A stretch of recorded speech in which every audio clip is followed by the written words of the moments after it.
We're back with part 2 of our Family Matters series today. So today we're going to be talking to another sister and her conversion or her steps towards coming into communion with the Catholic Church. So stick around.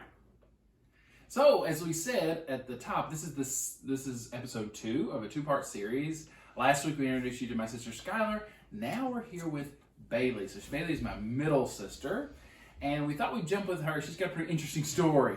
All right, something that's in the works. So we'll keep you on the edge of your seats. So we're just going to jump in. The first thing I wanted to do was kind of step back and kind of let her tell us a little bit about her faith background. So Bailey, can you give us a little bit of your story? Okay, so born and raised in a missionary Baptist church. I wonder what that was like. Way out in the sticks, so, definitely traditional Southern Baptist church. So that's what I grew up with. That's what I've always known, So it's just what makes you up, yeah, right? What you're raised on and what you're used to. And I think, giving up my background a little bit of this, it's a very similar story. For obvious reasons. So I didn't dig into that too much. But what was, did you, I know our experiences, even though we grew up in the same house, it had to be different. We're 8 years apart. So, growing up, maybe going to high school or in your other dealings, well, did you ever come across other forms of Christianity that kind of challenged your personal view, or was it pretty much just the same thing going through? It wasn't much of that. It was really mostly, everybody really had the same thing going on, So, but there were a lot of, atheists. Yeah. Well, that's interesting. Or they proclaimed to be atheists, So that was a challenge for me, and it was like a stepping stone into building, the witnessing to those atheists, and that's what built my spirituality some more. Yeah, right. That struggle and that urge, the Holy Spirit pushing me to, witness to these people, evangelize to these people, So that was the biggest hurdle. I mean, of course there were Mormons. I had some Mormon friends, but they were cradle Mormons, Right. So, Grew up that way. Yeah. So they weren't super, knowledgeable about everything, that their parents, taught, Cool. stuff like that. So, but what about the Catholic Church? Growing up? No. I don't remember either. Yeah. No one. I started working my first job, and my manager, she's Catholic, but she's not very, she even proclaims not to be very devout. Yeah. Okay. So she was, a cradle Catholic, but she says, she doesn't do what she should be doing, so that was my first encounter with, besides you guys, that was my first encounter of outside family, of someone's Catholic. I was like, what? Yeah. So would you say the first encounter with the Catholic Church was when we came into the church? Oh, then? yeah. Okay. Yeah, for sure. Yeah, because like I said, it was nobody. Yeah. But, yeah. So, on that note, from your perspective, what was that like, seeing someone in your family and us come into the Catholic Church? What was your first kind of reactions there? Spill the beans. It was mostly I was pretty young, so I was kind of just basing my reaction off everyone else's reaction. Yeah, right. So I was kind of just following what Mom and Dad, how they reacted, and Skylar and Sailor. But I guess I was so young that I didn't really know to form my own opinion about it or something, Right. So it was just based on how they reacted. So, I didn't really have much to say about it because I didn't know, Yeah. But we were blessed in a way because there wasn't a whole lot of anti-Catholicism growing up. It was just mostly, in the true sense of the word, ignorance, right? Yeah. Just didn't know Yeah. what Catholics believe or taught. So I think you probably picked this up from other family members, was just a lot of questions. I Just wonder a lot why, of unknowns. But not a lot of hostility per se. Bailey, take a second and tell us where you are right now, because we haven't revealed it yet. okay. So I am on the road to Catholicism. So I get to start my RCIA classes, and in this coming fall. Yes. So I've been studying a lot. You know, I've gotten some literature that I'm reading, and I will be accepted into the church Easter. Yes. So. Yeah. God Hopefully. willing. Yeah. Yes. That's right. And so, okay, background for us, we didn't know anything was happening. Yeah. And then Bailey's like, basically, send me some stuff about Catholicism. Boom, I'm coming in. Okay. So, when did you first really start to consider that, like, okay, maybe I need to explore this more? Yeah. Maybe this is something I need to actually Right. form my own opinion on. So honestly, it was kind of like out of the blue, and then, of course, I don't think anything's a coincidence, but it was just. I think I went to mass with Skylar one day, and I usually went just to help her out with the kids, you know, doing her a favor. How gracious. Yeah. You didn't know she was doing you a favor. So, you know, and this one day, for some reason that I went, I was just like very zoned in to the mass, and I just sat back in awe of how beautiful it was. And I was just, and I'd been so many times before, but I'd never had that feeling and that like overwhelming beauty, you know, rush over me, and the Holy Spirit, you know, I could feel it.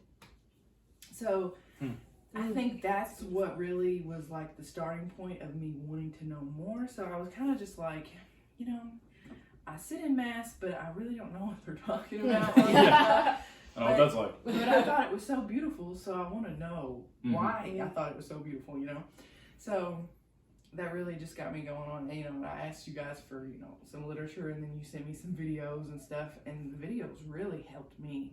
You know, I'm more of a visual, you know, so, but that's what really set me off, I think. So I like that, and I think that's a unique perspective. When we're having conversations with people about like what drew them in and talking about effective ways to evangelize, I think we often say, well, don't bring them to mass first. That's the place you don't want to bring them. Bring them because they won't understand, and because there's all these other things. Which, like, I understand. Like, believe me. Like, for example, she said she'd been a lot of times in it. I don't know what this is. It seems kind of mechanical, like we all did. But I think, too, not to write that off altogether, because obviously there was something there that the Lord used. Maybe it was Jesus' presence in the Eucharist that, you know, that she didn't know about at the time, drawing her in. So not to deny that person. Now, finding other ways, maybe, to connect them with the church that would be more engaging for them is great. But I think your witness speaks to the beauty of the Mass as being an effective tool of evangelization. Yeah, I think that's important to not box the Holy Spirit in. Like, to recognize the Mass is the highest form of prayer that we have, and to not deny that to Christ. You know what I mean? To not say, well, God, you know, Jesus is truly present there, but that's not good enough for most people. That's not going to work. Take aside our human desires or whatever that humanity part of us is, and really focus on that this is what Christ is calling us to. And another thing that you mentioned there, which is just a practical tool, like you had said, send me some books and stuff, right? And I thought, okay, well, it's going to take a while for some stuff to get there, and I still need to think about like what would be the best thing to send. It's like, in the meantime, I'll make a YouTube playlist, okay? And if you don't know how to do that, you need to figure out like today, because I've done this a few different times. And you just go, of course you have to have an account, and then you start adding to playlists. And I created one like it just said Catholicism, and added a bunch of different ones from different Catholic speakers and things. And man, that guy, my books didn't get there soon enough. Like it was already kind of like the deal was sealed, and those books and they're going to help. So. Man, that's a practical way. And I think so many people now, they're spending their time on social media. They're spending their time on YouTube. So why not use those to our advantage, right? When sharing the truth. So, What would you say drew you most into the church? Like what teaching, or like you said the Mass, but as you looked more closely, what would you say? That's it. That's what got me. Mary. Wow. Yeah. Oh, I forgot to hear that. Okay, so before, I started studying a lot, and I always loved how the Catholic Church held Mary, so high and so holy. Of course I didn't know exactly. Yeah, right. But I just thought, that makes so much sense. She's Jesus' mother, so why wouldn't we do that, So, that was just, I always thought that was really awesome, and I was like, I want to do that, I want to praise her, I want to pray to her, and once I started studying and stuff, I was like, wow, I was like, this is it, like this is so awesome. That's fascinating, because that's the one where we're like, again, I think that's another, like the Mass. We're like, let's just save that one for last, because that's going to trip somebody up, at least from our perspective, right? You're coming from a Protestant, evangelical perspective into the church. You're like, well, Mary, or these other kind of things that are kind of might throw them off. Let's keep that in the back shelf. We'll bring them in slowly later. It could be the hook. Right. Yeah. Right? Oh so that's cool. Was there certain things about Mary? Was it pretty easy to accept, or were there things that you're like, oh no, and you had to kind of break open? Honestly, it was pretty easy. Yeah. Yeah.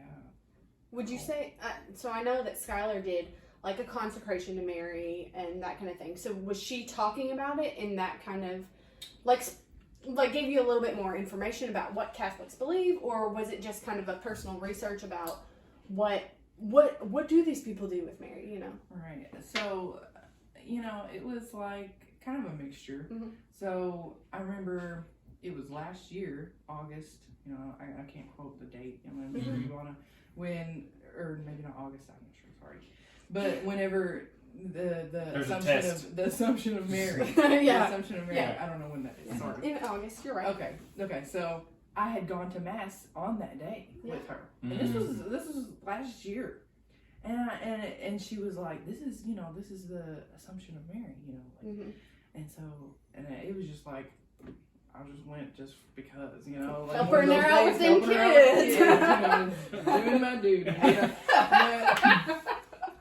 So how holy am I? Helping this Catholic out. It was just a random day, I thought. Yeah. And then she was telling me, and I was like, wow. I was really just like, that's okay. And so I kind of did my own little research, behind the scenes, and I read up on it. She was snaking. And snaking. And so maybe that was more of like a semi-starting point, but that's what really got me into like thinking, Mary is, wow. There's like awesome. So many words you could use to describe it. It's like I'm speechless when I think of Mary. It's just awesome. That is just beautiful. This is pretty cool, y'all. Yeah. So we did not like pre-ask these questions, so we had no idea what was going to come, and so I think both of us are a little bit shocked and like amazed. But I am. Yeah, it's one of those things I thought about doing a rehearsal for, but I'm glad we didn't. That's cool.